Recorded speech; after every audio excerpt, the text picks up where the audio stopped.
Aloha! It's Katie and it's exam season. A lot of you guys have found my past study guides super helpful, so I decided to do another one this year. Of course on the weekend of my exams. You guys should totally check out my other study tips videos. I'm trying not to repeat anything. You should click this card and open those videos in the tab. I reply to all first likers and commenters, so you should turn my notifications on by clicking that bell and you will be notified first when a new video comes out. After you subscribe and turn my notifications on, just comment aloha and whatever message you want to share with the Alohana, and I will feature you like I'm featuring these wonderful people on screen right now. Let's get into the study mode.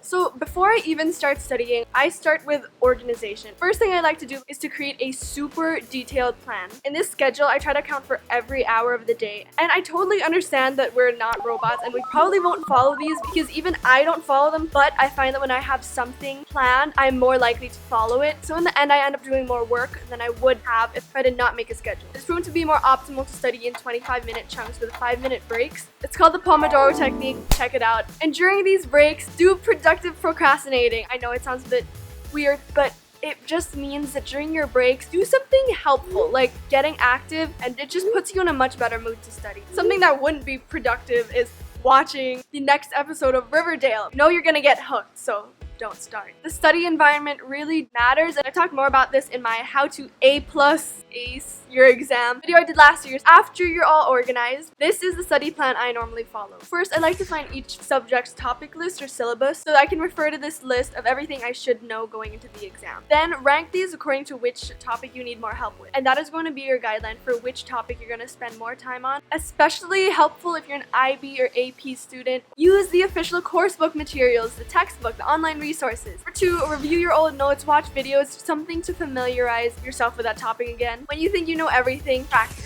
Whether it's past papers or practice questions your teacher gave you, do it. And if you have time, try to get feedback from your teachers or check what you did against the rubric and see where you would mark. And number 4, after doing a lot of practice, try to simulate the actual exam. Something you shouldn't do is if you're studying for a math test, don't just read your notes, because on the actual test you're going to be writing and you're going to have to be thinking about these questions. So a better way to study for this is to actually do practice questions or a past exam. If you're memorizing something, you shouldn't also just passively read it. Get a friend, tell them to test you on it. Point is, don't just study hard, study smart. When you're in class, a lot of teachers may allocate some time to help you revise. If you are in doubt, ask your teacher or ask your friend. It's better to make the mistakes in class than to make it on the actual exam. When you're in class, just listen, participate. If you waste your time talking to someone and you miss important things or important hints that your teacher gives, that is honestly just going to backfire on you. Use class time wisely because it will really save your workload. If you can, work with your classmates, especially on classes with a lot of material that you don't think you can do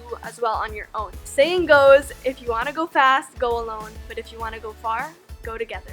It also never hurts to ask upperclassmen for their old notes or their old papers because you can use that for your own revision. And finally, all-around tips, study on the go. I have my Google Drive app, my Google Docs app. This is crucial. Study every little thing. Ironic that I gave you this tip last year, but I didn't take it myself. Actually, I did, but what I didn't do was study the last unit because I thought it was fresh in my head. No, even the past unit that you think is still very clear in your head, you might just forget. When you're studying, turn your Wi-Fi off. You get so many notifications from your friends or parents that it's so distracting. I find that I can focus much better and I get less distracted when I turn my Wi-Fi off, turn your phone off even. For your well-being's sake, don't compare your studying methods to your other friends. I used to doubt myself because I would be sleeping at 10 p.m. while my friends would be studying until 3 a.m. and that made me really nervous because I felt like I didn't study enough. But at the end of the day, I did fine. Okay, no, I did well. But because I just used my technique and it works for me, just stick to what you know best. The thing with stressing is it doesn't help unless you convert it to something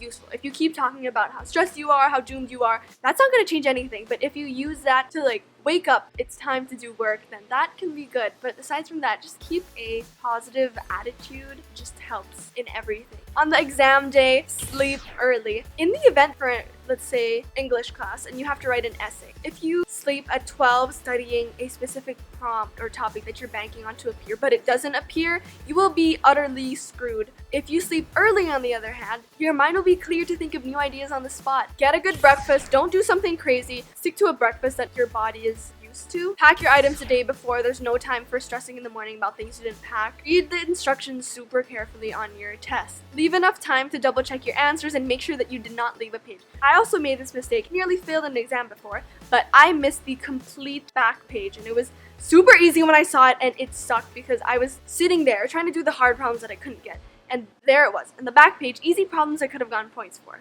Learn from my mistakes. And life advice, I know that in this day and age, it is so pressuring from your parents to get straight A's or to do well, and you remember that these grades don't define you. What matters is if you try your best, because if you try your best and learn, honestly, you have a better chance of applying these to your life and going somewhere successful. On that note, I probably won't be uploading just the next week because my exams are this week, but the week after, expect an exciting summer giveaway. If you guys found this video helpful, give it a thumbs up, subscribe down below, and join the Alohana. Thank you guys so much for 50,000 subscribers.